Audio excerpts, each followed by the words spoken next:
audiolibro. En este espacio podrás seguir, capítulo tras capítulo, la trayectoria existencial y religiosa del gran maestro en los senderos que conducen a la unión con Dios. Vida de San Juan de la Cruz por el padre Crisógono de Jesús, su mejor biografía.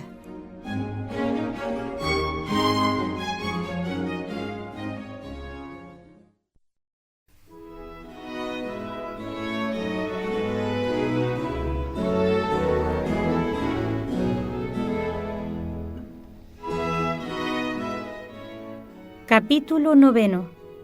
El convento de Duruelo.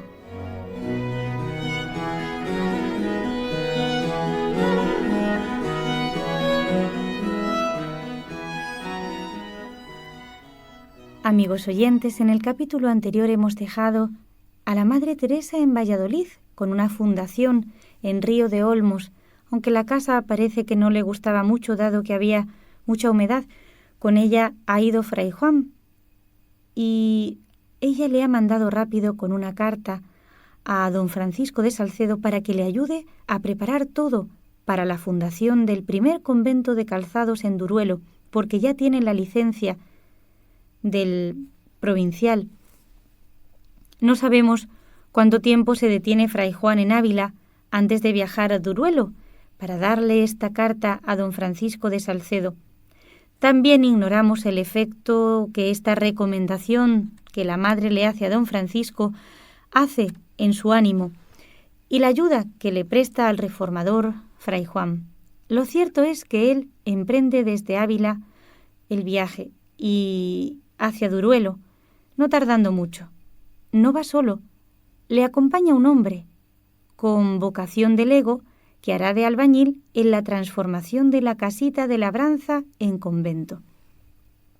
El camino, áspero y empinado al principio desde la salida de las murallas, pasando el Adaja, seguramente por el puente romano, al poniente de la ciudad, hasta las alturas del Martierrero, es descendente después hasta perderse en la llanura espléndida y fértil de la Moraña. Es Duruelo un lugarejo desconocido. Ni los que viven en la comarca han oído hablar de él. Cuando hace unos meses vino la Madre Teresa buscándole, nadie supo darle noticia y anduvo un día perdida, aguantando el retostero del sol y el polvo, harina de tierra de estos caminos estrechos e interminables.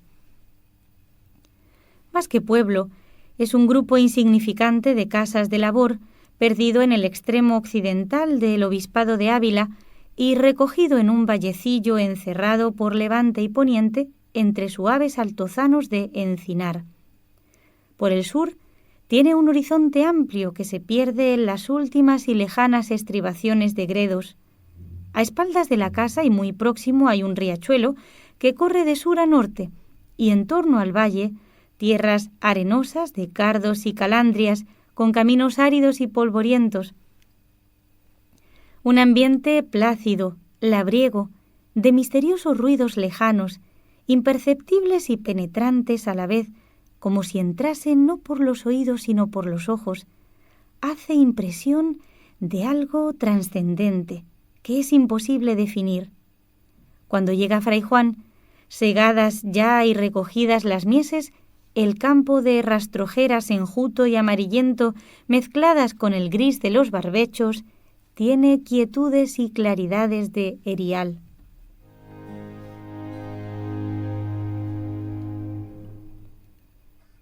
Y en este ambiente halla Fray Juan la casa que don Rafael Mejía les cede para inaugurar la vida reformada. La encuentra tal como en Medina se la ha pintado la Madre Teresa. El portalillo, la cámara doblada, el desván, la cocinilla. No necesita más. Cuando ya al amanecer empieza el lego albañil a trabajar en la transformación de la casita para convento a base de la distribución indicada por la Madre Teresa, Fray Juan, vestido ya su hábito reformado de sayal grosero y con los pies descalzos, ayuda como peón en las obras. Trabajan sin descanso, ni siquiera abandonan la tarea para comer. Cuando ya al anochecer dan por terminada la obra, aún no han desayunado. Fray Juan envía entonces al lego que pida por aquellos contornos algo que comer. Los labriegos le dan pan en abundancia, y esa es toda la refección de aquel primer día pasado en Duruelo. Refección de pan, contaría más tarde el propio Fray Juan de Santo Matía, con que pasan con más contento que si fueran faisanes. El reformador decora el nuevo conventillo con las estampas de papel que le dio la Madre Teresa al partir de Valladolid. En la pila del agua bendita ha puesto el Santo Cristo. Todo lo demás está lleno de cruces y calaveras. En el campo, delante del convento, frente a la puerta de la iglesuca, ha puesto una gran cruz de palo con su calavera correspondiente. Cuando los labriegos, quizá al ir y venir de la arada, se acercan a contemplar la alquería, que les era tan familiar, transformada ahora en conventillo, se preguntan impresionados y atónitos: ¿para qué serán tantas cruces y calaveras?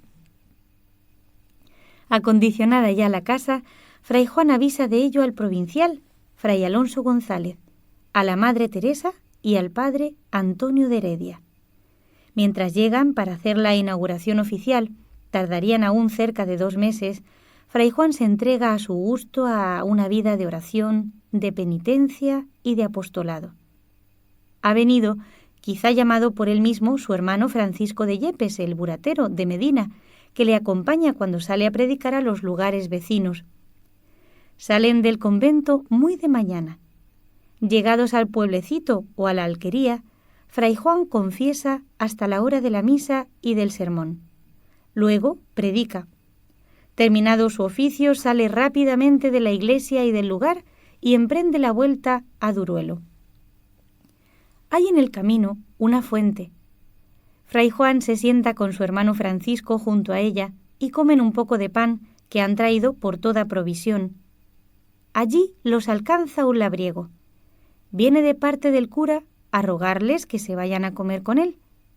Fray Juan se excusa agradecido, y cuando el labriego se ha marchado, dice Fray Juan a su hermano Francisco: «No acepto la caridad que nos hacen, porque en las cosas que hago por Dios no quiero paga ni agradecimiento de otro». Aunque en la relación no se da el nombre del pueblecito, nosotros sospechamos que era Mancera de Arriba. Dista más de 1 legua de Duruelo y hay una fuente a mitad del camino, un camino zigzagueante que sube por poniente, atraviesa el encinar, a veces siguiendo una hondonada cerrada por las encinas que dan a la senda aspecto de largo claustro conventual.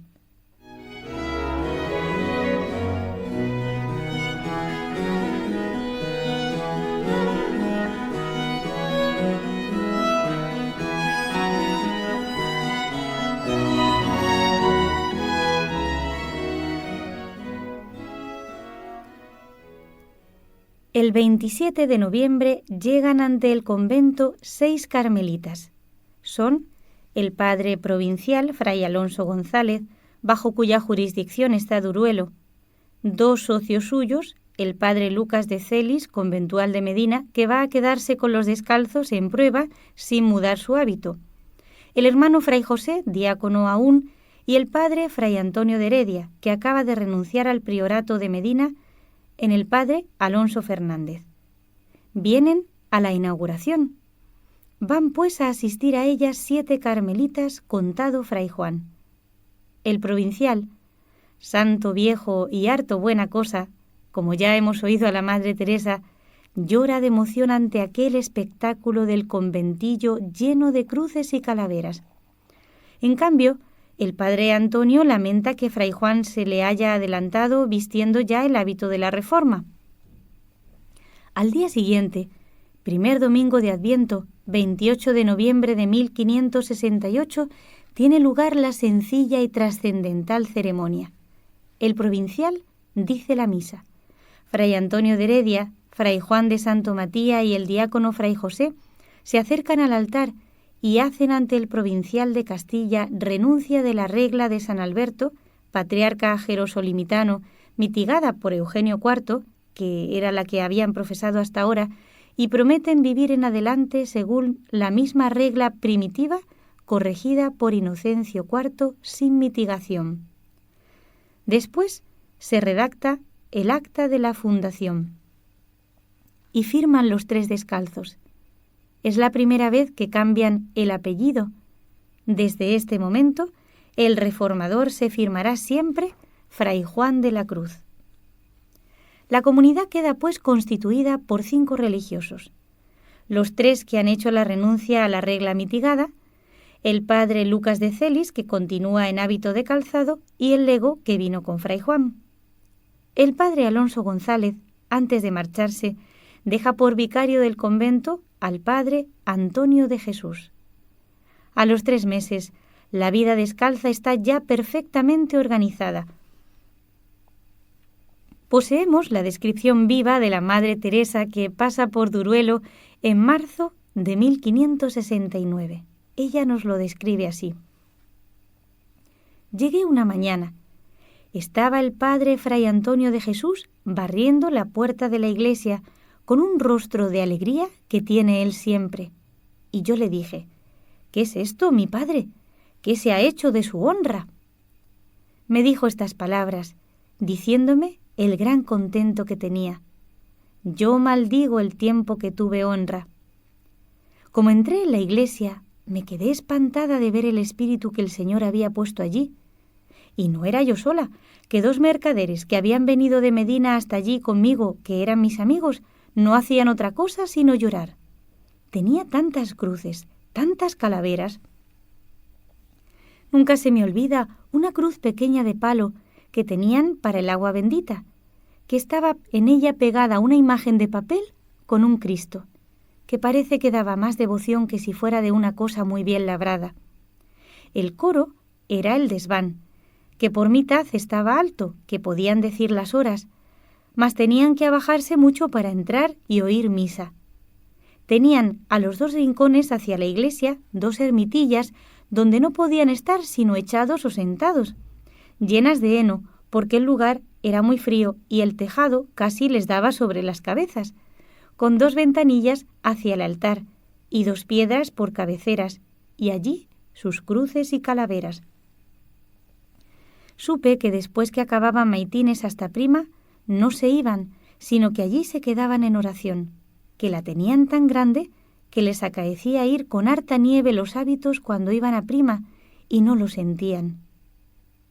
Iban a predicar a muchos lugares que están por allí como arcanos, sin ninguna doctrina, que por esto también me holgué que se hiciese allí la casa, que me dijeron que ni había cerca monasterio, ni de dónde tenerla, que era gran lástima. Iban, como digo, sigue contando la Madre Teresa, a predicar hasta 1,5 leguas o 2 leguas, descalzos, que entonces no tenían alpargatas, que después se las mandaron poner, y con harta nieve y frío. Y después que habían predicado y confesado, se tornaban bien tarde a comer a su casa. Con el contento, todo les parecía poco. La Madre Teresa aprovecha esta visita para tratar algunas cosas referentes sin duda a la organización de la vida descalza de los frailes. Asustada ante las constantes y duras penitencias a que se han entregado, les ruega templen un poco su rigor. Teme que el demonio se aproveche de esto como de un medio para que enfermen y se pierda la obra. Pero ellos hacen poco caso y continúan entregándose a una intensa mortificación. Cuando la madre se despide de ellos, se va alabando al Señor.